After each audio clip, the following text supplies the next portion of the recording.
Hey everybody, it's Morgan J. Ingram here. I have a special guest, Brandon. He has got a lot of knowledge in sales, a lot of knowledge about marketing. So I brought him on the show today to discuss this topic of account-based marketing framework, how he does it and how he's implemented it. So without any further ado, I'm going to let Brandon introduce himself and I'm going to the questions. Hey guys, what's going on? Thanks Morgan for having us. We're humbled to be here. We love what you got going on with the SDR Chronicles, and couldn't be more happy to support it. Awesome, Brandon. So let's dive into the first question. What is account-based marketing and what is account-based sales, account-based sales development? What does that all mean to you? Yeah, so you know, account-based sales and marketing is just looking at all the personas at an account and figuring out how to communicate with them in a valuable, strategic, driven way to help them accomplish their goals and live their dreams. And it's funny because I feel like when Salesforce came out, they were big on pushing customers to do leads. Put everyone in the leads bucket in Salesforce, and you're calling and emailing random different people at random different companies. And you know, in my background of enterprise selling, I'd always build accounts, grab every potential persona in marketing and sales at that account, get them into Salesforce, and then start marketing and selling to them as an account-based sales and marketing approach. So, you know, in our opinion, account-based sales and marketing is just acquiring and communicating with your total addressable market at every single account. It's not, you know, if we sell a sales automation product, we're not just talking to SDRs.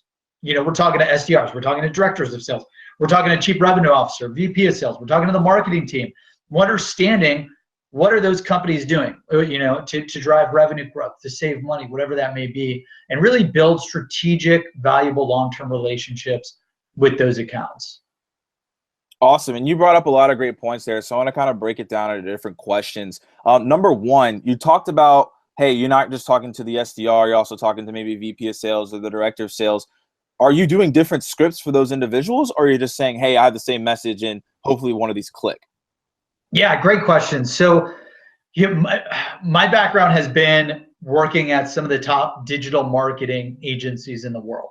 And the good news about selling for some of the top digital agencies like a Resource Interactive, an IBM, a Google, a Fathom, is that you're selling to the Fortune 500 and you have to be very specific to every persona you touch.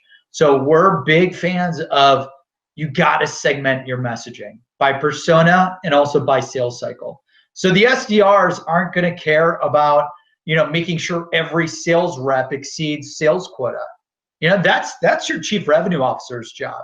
The director of sales isn't going to care about, you know, making 200 calls versus 100 calls in a day. They're going to care about how do they crush their quota. And then obviously being an SDR, you want to be able to execute as much activity as possible, book as many appointments as possible, you name it.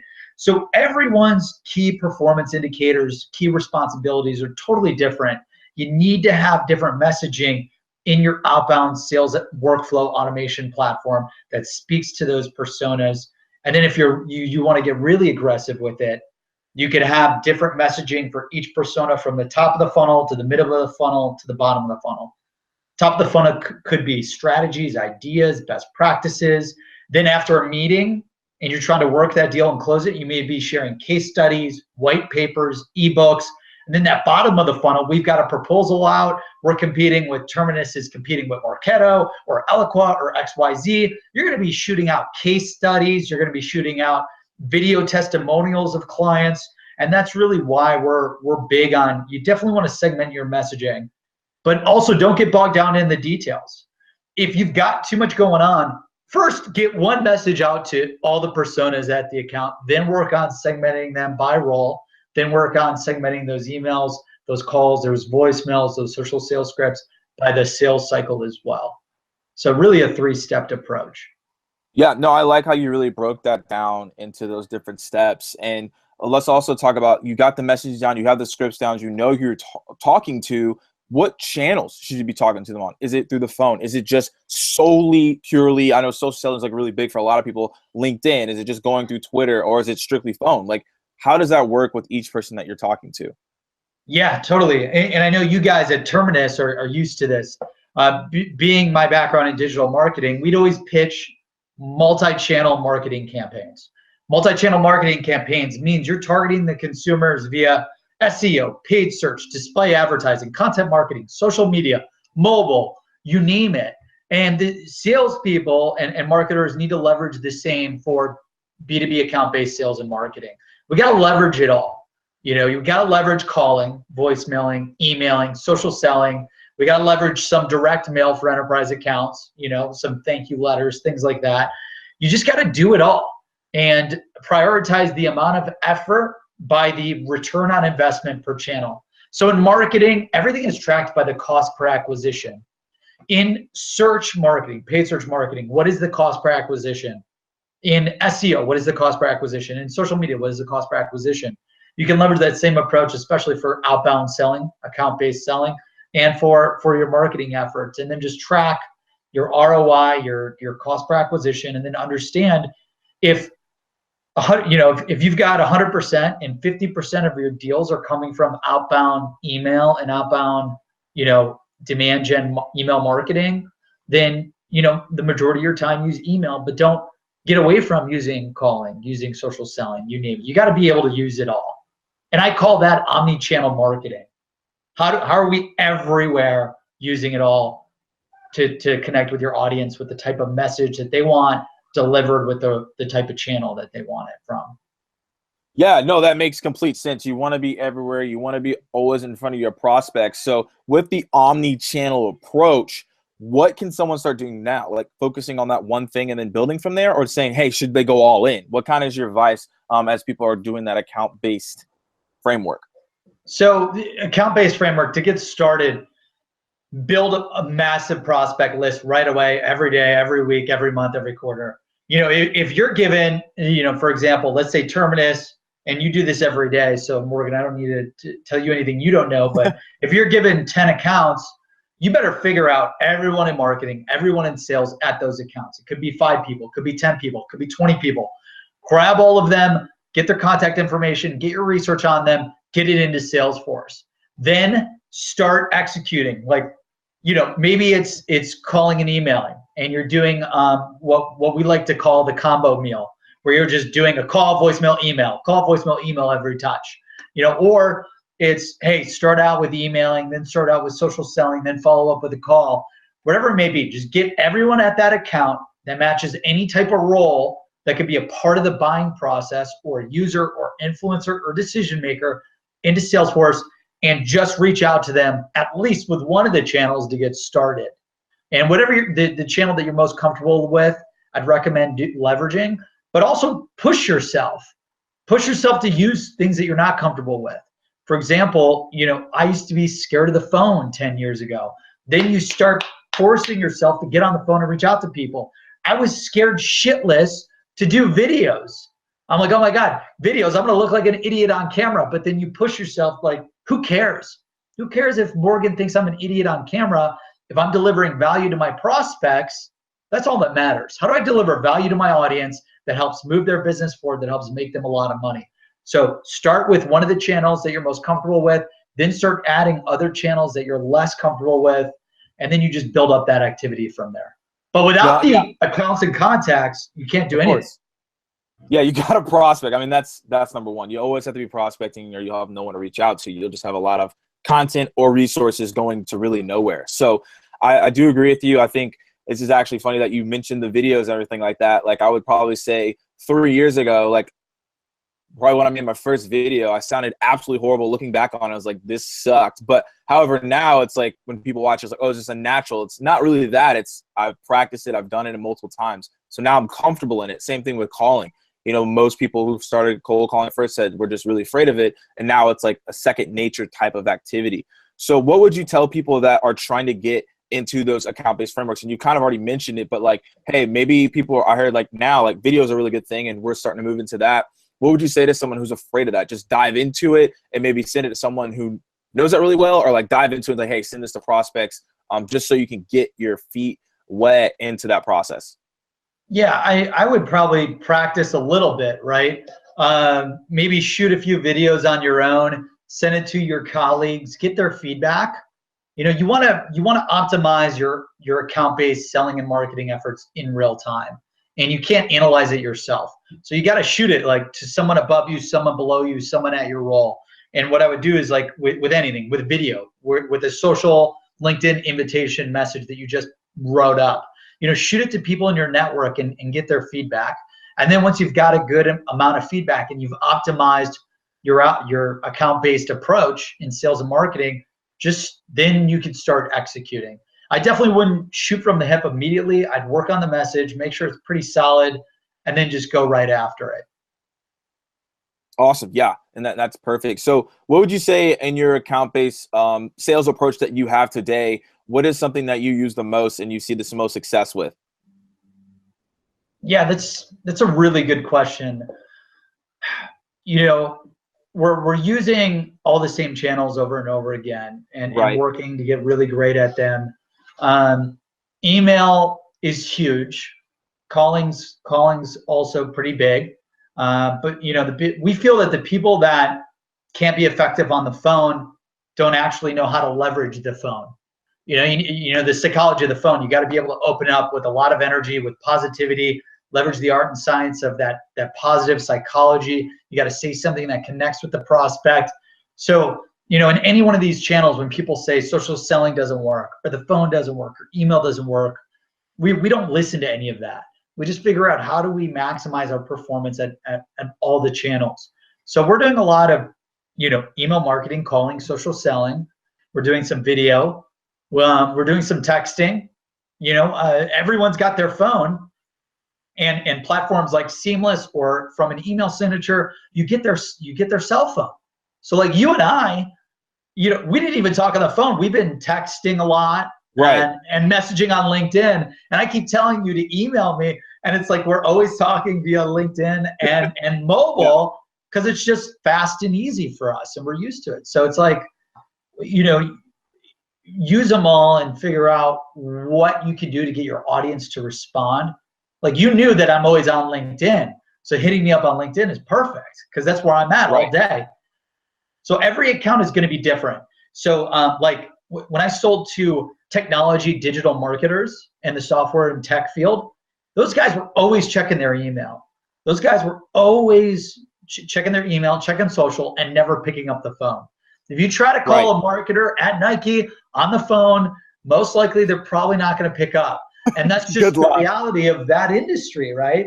But if you call someone that's in, JP Morgan or Wells Fargo and they're in marketing, you're going to be able to get them on the phone because they're so used to their other executives calling them all the time, jumping on conference calls.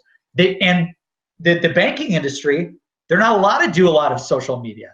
Most of them have the social media channels blocked. So if you're trying to sell into an account-based approach to JP Morgan or Huntington Bank or Wells Fargo or any of those guys, they can't even check social media.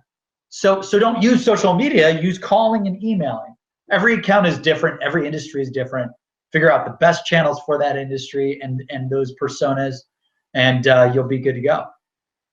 Yeah, no, that's perfect. You have to understand each industry and how to access that. So my follow-up question is, how important is research in those industries, and where can someone start researching those industries so their account-based method outreach is spot on?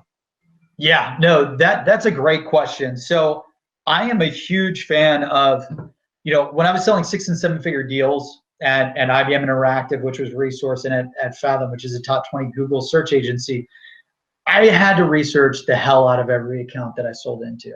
It was all account-based sales and marketing. I believe that you should research everyone you're going to prospect. Aaron Ross crushed it with predictable revenue, right? And I love the model because it really just revolutionized inside sales into sales development and how critical it is for sales development for any company to survive and thrive. The problem with the model, and this was again, circa 2001 or whatever, was that there was no research. It was all build a massive list, spray 100 emails. And I'm like, oh my gosh, that breaks my heart. You got to research these people. You got to research what they do, what they manage. And for example, for you guys, you do account-based marketing software, right? And you help companies maximize revenue with account-based marketing. If I'm about to sell that software to Adobe or Intuit or Intel or any of those guys, I'm going to research what are they doing in online marketing? What are they doing in SEO? What are they doing in paid search? What are they doing in content? What are they doing in social? Where are they at today? And where do they need to go tomorrow? And how does my software accomplish that for them? And I highlight all of that research in my email, my call, my voicemail scripts, and your conversion rate, leveraging all of that research. This is all data that's like publicly available. You know, looking at what web technologies they leverage, looking at what they're doing in online marketing, looking at what they're doing in social. You take that all, you leverage it in your outbound marketing, you tie in the strategies and ideas that your organization has, and then you execute it. So I'm a big fan of like 20 to 40% of your time is on researching the account. The 60, 70% of the time is on execution. Yeah, no, I think that makes the most sense is like I think execution is the most important thing, but it's also important to understand the strategic plan to execute. Otherwise, you're not going to really go anywhere, right? So yeah, I love how you kind of touched on that and talked about the execution portion of that, where to go and what to do. So I want to kind of talk about. What do you guys do? You know, just to flip the tables, Morgan. I'd love to hear. You know, you guys are the you know, we're experts in account-based sales intelligence. Sure. You guys are experts at account-based marketing. You know, what are the pain points that you typically see with your personas in account-based marketing, and how do you leverage, like what research do you leverage and how do you leverage it to book more appointments and close more deals? Yeah, definitely. So I think overall it's also understanding like who we're targeting and who we're talking to. So we're talking to B2B marketers. Most of them don't really like talking on the phone, to be honest. But what we have found is through basically LinkedIn or like a email outreach, the biggest thing that they are the proponents of is content. So we just try to find relevant content that they can digest, and then they can make their own decisions on whether or not, hey, this is the platform for them. Because I feel as if, hey, look, I tell you what it is, it could actually resonate, but it resonates more if you hear it from your peers and they're saying like, hey, account-based marketing is on your radar.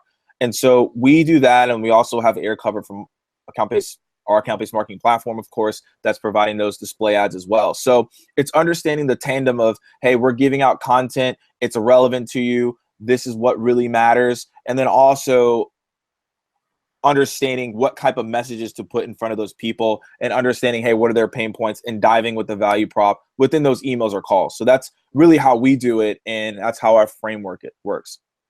Okay, that's awesome. And then where would you go?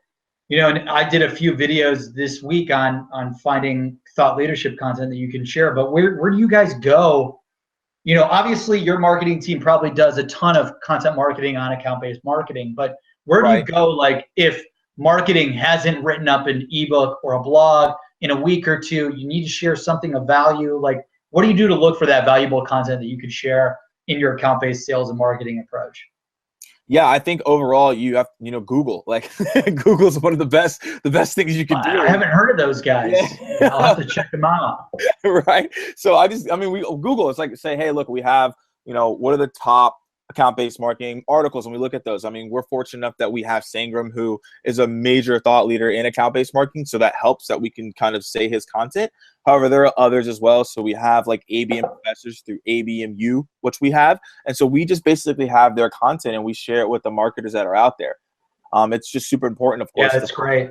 The thought leaders who are leading this and saying, hey, look, this is what we want to do, and we just continue to do that. And so that's what we found is the best, is that at the end of the day, like, you're going to listen to someone who's your peer that's telling you to do this than like a random stranger calling you out of the blue, like, hey, you should do this. It's just easier when you have both of those in tandem. So now they're like, I really do need to look at this. So those are the things that we really look into. If the content's not there, which most of the time it is, but hey, I can also Google account-based marketing articles that are relevant, have high context, and I can send it to my prospect.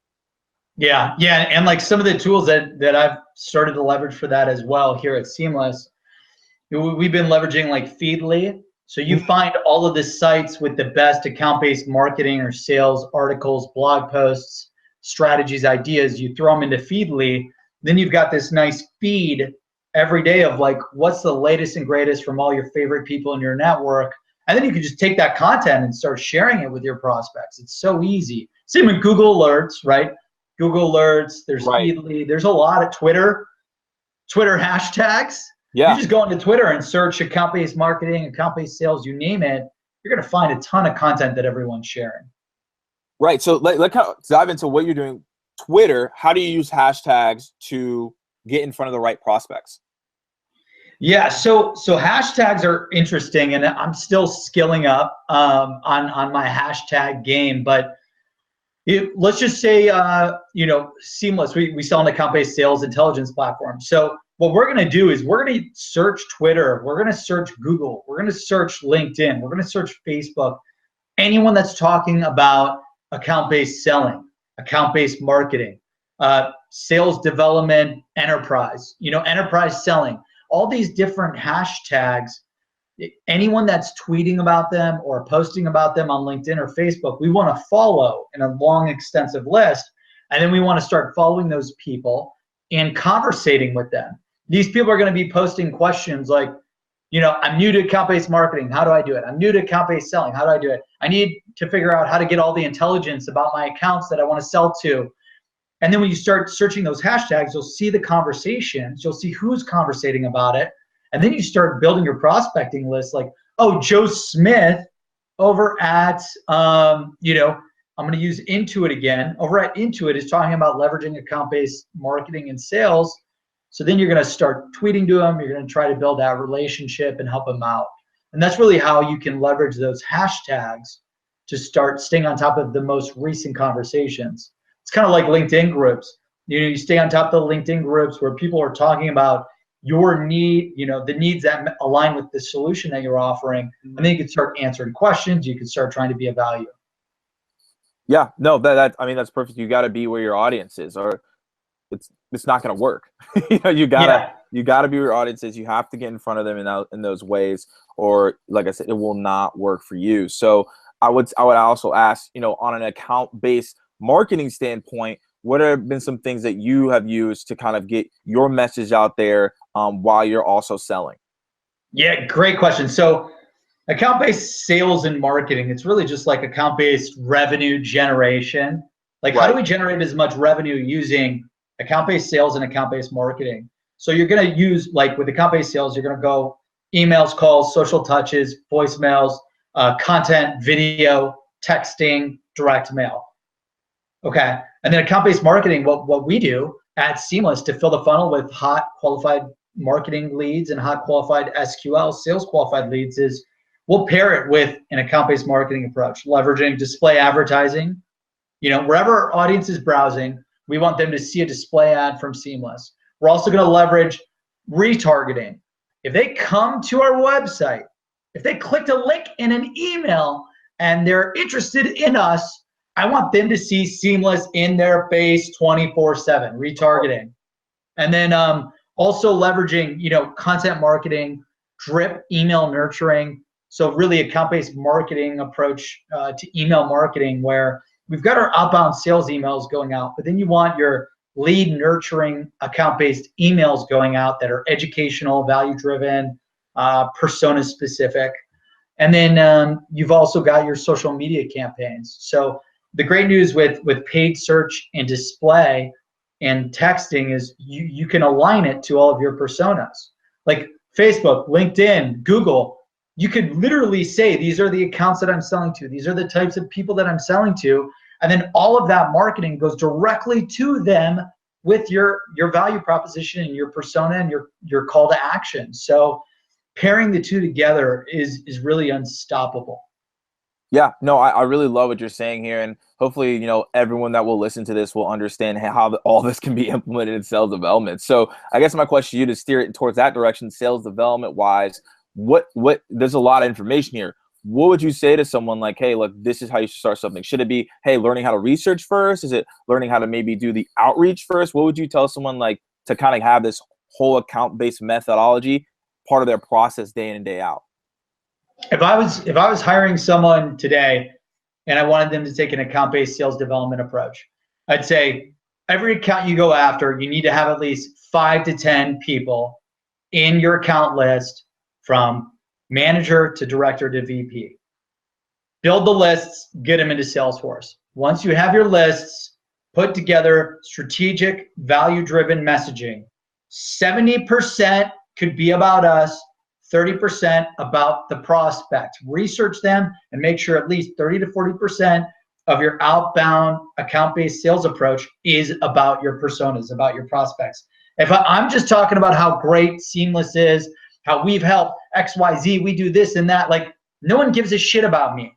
No one cares about me. Right. No one cares about Seamless. No one cares about what I do, where I went to school, what shoes I'm wearing. They don't care. No one cares about me and what we're doing. But they care about, like, how are they going to drive more sales? How are they going to book more appointments? How are they going to generate more revenue? How are they going to pay for their mortgage? How are they going to take care of their kids? That's what we need to focus on. And that's why I think fill the funnel with the qualified contacts you need to sell to at every account. Then work on messaging. 40%, 30% about the prospect. The other 60% about you, you know, the vendor reaching out to these guys and how great you are and how you can help their business. And then lastly, the step 3, rule of 10, make sure you have at least 10 follow-ups. So, you know, this is going to be stressful. You're going to be like, oh my God, I got to follow up 10 times. Yeah. Yes. What's message 1 and where is that going to be distributed? What channels is that going to be distributed? What's message 2? What are you going to communicate? What value are you going to deliver to the prospect? What research are you going to use? Message 3, message 4. So have at least 10. Rule of 10 follow-ups. Most salespeople, I think the stat is 75 to 80% of salespeople quit after the 3rd follow-up. Yeah, which is crazy. like rule of 10, you got to do it, follow up at least 10 times with your prospect. And I'm saying like that could be social is 1 follow-up, emails follow-up 2, call-ins follow-up 3, like mix it up. Display advertising could be follow-up 4, whatever that may be, but at least 10 follow-ups. And if you follow step 1, fill the funnel with every persona, top down, bottom up, middle in between is in Salesforce. Step 2, it's not about you, it's about them with your messaging. And then step 3, follow up as much as possible. You'll be golden. I mean, you'll be ahead of 90% of the people out there. I think you just gave like the golden process right there. I think you get it right there. So Brandon, I've really enjoyed this interview so far. But I have one final question to you that I ask everyone who comes on the Chronicle. What is one piece of advice that you would give to an SDR who's new and starting their role? The one piece of advice. So I was able, as a sales development lead, as a sales director, I was able to 10x my income. Part of it was a lot of hard work. Part of it was because of the software that I built, Seamless AI. I like to say it was a mix of both. But what I remember, my chief revenue officer came to me and gave me a quota. He said, Brandon, you need to do 100,000 in MRR. And this was years ago. And it was, 100,000 in MRR is 1.2 million.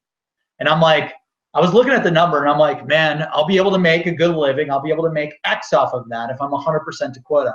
I'm like, why am I thinking so small? I'm like, dude, what if I 5X that? What if I 10X that? And I'm like, it'd be totally nuts. Quota's 100,000 in MRR. What if I did 500,000? What if I did $1 million in MRR, which is really 12 million versus $1 million quota? Yeah. And then I figured out, I 5 to 10X my sales quota, and I figured out the daily activities that I needed to execute to hit that number. And every day, that's all me and my team, that's all my team and I worked on. Every day was hitting the 5X, the 10X number, not the original number. A quota is given to you by your VP saying, here's what I think your potential is.